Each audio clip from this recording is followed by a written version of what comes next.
12 minute oor 6, goeiemôre, good morning, jy kuier nog te heerlik saam met ons, en voordat ons nou ons oggendpraatjies voortsit, wil ek jou net herinner om saam met ons te gesels, skandeer net die QR-kode daar op jou skerm, hy is nou daar, hy is van tyd tot tyd daar, hy is die hele oggend deur, loop hy daar, skandeer hom en kuier saam, gesels, stuur net daai WhatsApp en dan vertel vir ons van waar af kuier jy saam, lekker.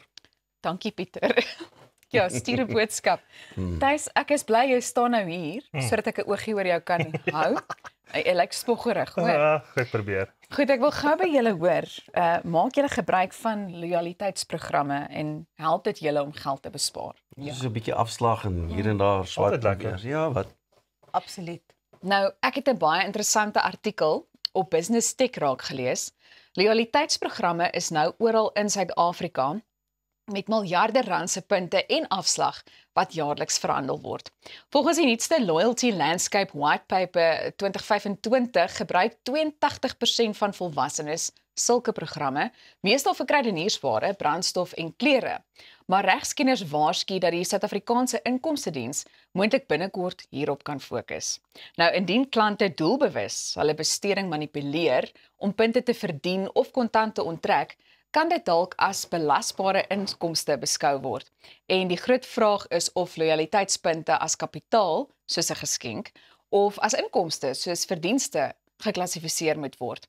Indien dit inkomste is, kan dit belas word. En ek dink dit is wat baie interessant is. Hoewel die Inkomstediens tans eerder op 'n hoë inkomste individue en kriptohandelaars fokus, sê kenners, dit is net 'n kwessie van tyd voor loyaliteitsprogramme ook onder die vergrootglas kom. So, ek is nou eintlik te bang om te vra, maar hoeveel loyaliteitskaarte besit julle? Ek dink nie ek het so baie soos my vrou nie. Ja. Julle vrouens is meer geneig om daai loyaliteitskaarte nader te hark. Ek dink die ding wat ek mees op fokus is my medies het soos 'n geïntegreerde I'm in that ecosystem. Like my retirement annuity is there, my life insurance is there, my car insurance is there. So because of that, the savings and the stuff are definitely more for me because I'm integrated into that system. So I don't have that many loyalty things, but there are benefits, obviously. You get, the healthier you are, you get more of a discount off certain healthy foods and all of that stuff. And you try and put it into your life so that everything kind of works around that. And now SARS wants to come for that as well. We can have no fun. Ja, is baie tyd, hè? Ja, ek is al wat glad 'n loyalty kaart het, hè. Ja. Nee. Ja, ek is letterlik was ek nou weer die naweek, ek was in Checkers gewees en die vrou sê vir my, ja, het jy, waar's jou kaartjie? Ek sê toe van nee, ek het nie 'n kaartjie, but I've got this. Jy weet, en die ou wat agter my staan, ek sê, ja, waar's jou kaartjie? En hy sê toe, hier is sy kaartjie. Ek vat toe sy kaartjie en ek gee hom toe en hy word geswipe en obviously kry hy nou die discounts daarvoor, want ek is nie ja, ek shop hier regtig nie, maar as ek gaan shop dan doen ek dit op baie manier.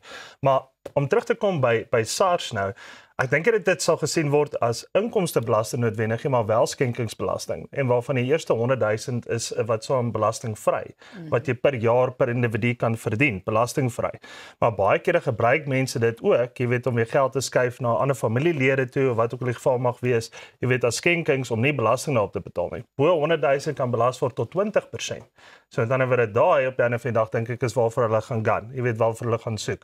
So jy gaan nou byvoorbeeld dan 'n staatpos maar kry by hulle sal die ouens wat die loyalty kaarte soos die ERP5 aan die einde van die jaar, dan gaan jy staat kry sê ja, hierdie was al jou discounts gewees en bo dit gaan dan 'n 20% moet betaal. Maar soos wat jy sê, takes the fun out of the whole exercise. It does. And also, who's making 100 grand in loyalty points? Please, I would like to be that person. Ja, so ek dink jy is ook nie te veel om oor te bekommer, hè. Ek dink jou gewone oud soos daai statistiek, ek dink oor die 80% van mense volwassenes gebruik dit.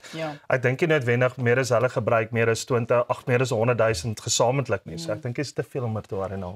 Ek weet in plekke soos Amerika het hulle nogal discount coupons as well. Ja. En baie mense gaan doen hulle inkopies daar nadat hulle hele maand lank se goedjies uitgeknip en dan kry hulle amper alles gratis. Trolley vir trolley, soos die ou ons destyds gesê het. Ek kan net, is dit omdat mense dit misbruik het? Voel die ouens by SARS, daar word misbruik gemaak daarvan? Nee, kieswetter, hulle soek nog geldjies. Hulle onthou die kus is leeg. So jy moet iewers met jou geld gaan opmaak. Jy sê die kus is leeg, maar hulle sê dat SARS een van die beste presterende regeringsafdelings is eintlik, want hulle sagte ware en goeders is up to date, is up to standard, want daai is die een departement wat moet werk. Ja. Jy weet vir die regering. As hy glitches het en goeders dan gaan hy nog agtertoe raak. So met ander woorde, daar word 'n klomp geld daarin belê om daai sagte ware al hoe beter te kan maak. Slim storieetjies, al kragtig ons. Ek weet nie van jou nie, maar ek gaan nou maar my loyaliteitkaarte net nog meer gebruik. Die paar van hulle wat jy het. Die paar. Ek wil sê as hy kyk byvoorbeeld na weer eens kieswetter, ek weet eers of ek dit reg pronounce, sorry, my apologies. Ja. Maar jy weet hy kies nou weer al die wettertjies daar buite. Jy weet ek is mal oor jy wag al 2 maande om daai joke te maak, Congrats. Yes. Nou hier soms nou. Jy het nog gekry. Dis op julle wettertjies, almal van julle. Jy moet kies wetter een jy gaan gebruik. Van jou kaarte. Maar ek weet nie. Ja, ons sal nie ons punte gebruik vir hierdie grappies nie, Enas. Nee. Absoluut nie. Jammer, maar dit is vir my net baie interessant dat hulle allerhande maniere kry om mense te belas, want ons het dit so nodig. Ja. Maar dalk moet hulle maar nou aan 'n beter idee. Wat gaan ons doen as die regering ons eendag verras en sê ons skryf hierdie af of ons gaan petrol weer R3 per liter maak of so? Ek dink die mense gaan dink is alles hoax. Is hoax. Nou ja, hier kan jy ook 'n paar punte verdien. Al wat jy hoef te doen is om nog 'n koppie koffie saam met ons te geniet. So ons is nou weer terug hier by Goeiemôre Good Morning. Bly gerus ingeskakel vir die res van die program. Was dit dan? Is nog baie interessante gesprekke op pad.